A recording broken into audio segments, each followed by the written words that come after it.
Actor சூர்யாவோட next மூவியான Karthik Subraj டைரக்ஷனில் வரப்போகிற சூர்யா 44 மூவியில் கமிட் ஆயிருக்காரு. இப்போ கரண்டாக கேரளாவில் ஷூட்டிங் போயிட்டு இருக்கு. இதுக்கு முன்னாடி ஊட்டியில் ஒரு ஷூட் போயிட்டு இருக்காங்க. அதில் ஆக்ட்ரஸ் ஸ்ரேயா கேமியோ அப்பியரன்ஸில் வந்திருக்காங்க. இந்த மூவி நெக்ஸ்ட் இயரில் ரிலீஸ் ஆக போகுதுன்னு சொல்லிட்டு சொல்லியிருக்காங்க. கங்குவா இன்னும் அஃபிஷியலாக எப்போ ரிலீஸ் ஆக போகுதுன்னு சொல்லிட்டு அனௌன்ஸ் பண்ணல. Maybe October end or November ஸ்டார்டிங்லேயே கங்குவா ரிலீஸ் ஆக சான்சஸ் இருக்குன்னு சொல்லியிருக்காங்க. கங்குவாவோட செகண்ட் சிங்கிள் செப்டம்பர் செகண்ட் வீக்லேயே ரிலீஸ் ஆக போகுது. அடுத்ததாக கோட் ரிலீஸுக்கு இன்னும் கரெக்டாக 1 வீக் தான் டைம் இருக்கு. கோட் மூவியோட ப்ரெஸ் மீட் டுமாரோ நடக்க போகுது. ஆகஸ்ட் 30 இருந்து டிக்கெட் புக்கிங் ஸ்டார்ட் பண்ணுறாங்க.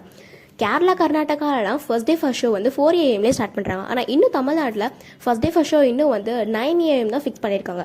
இது சேஞ்ச் ஆகிறதுக்கு நிறைய சான்சஸ் இருக்குது. ஸோ வெயிட் பண்ணி தான் பார்க்கணும்.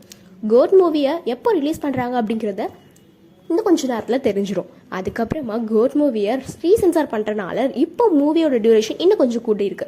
எவ்வளோ ஆயிருக்கு அப்படின்னா 3 hours 3 minutes 14 seconds ஆயிருக்கு. இந்த 3 minutes எதுக்காக எக்ஸ்ட்ரா ஆட் பண்ணியிருக்காங்க அப்படின்னா ஒன்று ப்ளூபர்ஸாக இருக்கணும். ஆனால் ஆல்ரெடி ரீசென்சார் பண்ணுறதுக்கு முன்னாடியே அந்த ப்ளூபர்ஸை ஆட் பண்ணிட்டாங்க. இப்போ அந்த ப்ளூபர்ஸை இன்னும் கொஞ்சம் எக்ஸ்ட்ரா ஆகிருக்கலாம். அப்படி இல்லைனா கேப்டன் விஜயகாந்தோட ஏஐ போர்ஷனை இன்னும் கொஞ்சம் கூட ஆக்கியிருக்கலாம். கோட் மூவிக்கு அப்புறமா வெங்கட் பிரபு அடுத்தது சத்யஜோதி ப்ரொடக்ஷனில் சிவகார்த்திகேயனை வச்சு தான் மூவி பண்ணலான்னு பிளானில் இருக்காரு. நீங்கள் கோட் மூவியோட FDFS டைமிங் 4 AM வரணும்னு நினைக்கிறீங்களா சொல்லிட்டு கீழே கமெண்ட் பண்ணுங்கள்.